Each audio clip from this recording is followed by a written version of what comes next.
Imagine trying to push open a door that actually opens towards you. You shove harder, sweat dripping, getting nowhere. Then someone whispers pull. Suddenly, no effort. That's resistance. Push harder, and you strengthen it.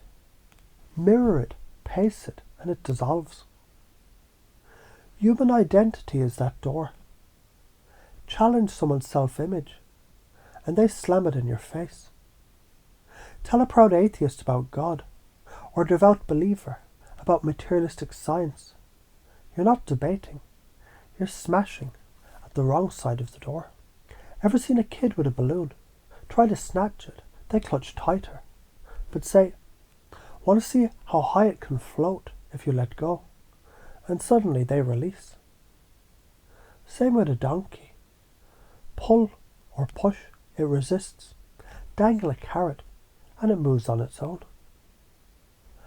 That's why you ask. If you might want to, why might you? That tiny might makes it safe. They don't feel pushed. They imagine, and imagination is freedom. Here's where you ninja flip their brain. On a scale of 1 to 10, how high? They say 6. You say, why not lower?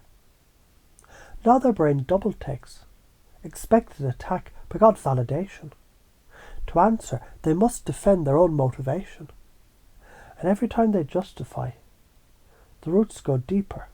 Resistance becomes propulsion. It's like a martial artist using the attacker's momentum against them. Their no becomes a yes. But they think it was always their yes. Science proves it. The same brain circuits that light up when you're punched, they light up when you're rejected. That's why resistance feels sharp, heavy, tense. And tension is the same energy as transformation. A bowstring pulled tight can snap, or launch an arrow to the horizon. So the task is never to cut the string, it's to aim the bow.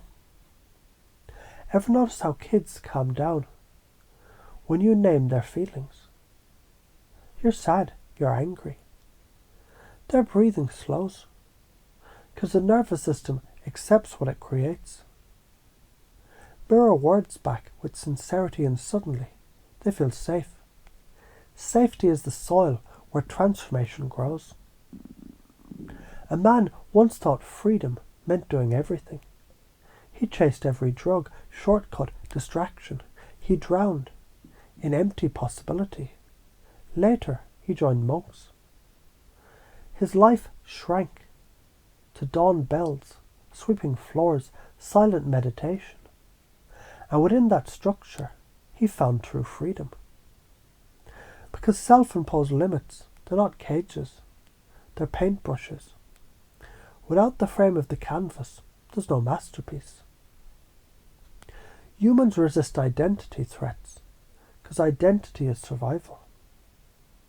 The reticular activating system scans for manipulation.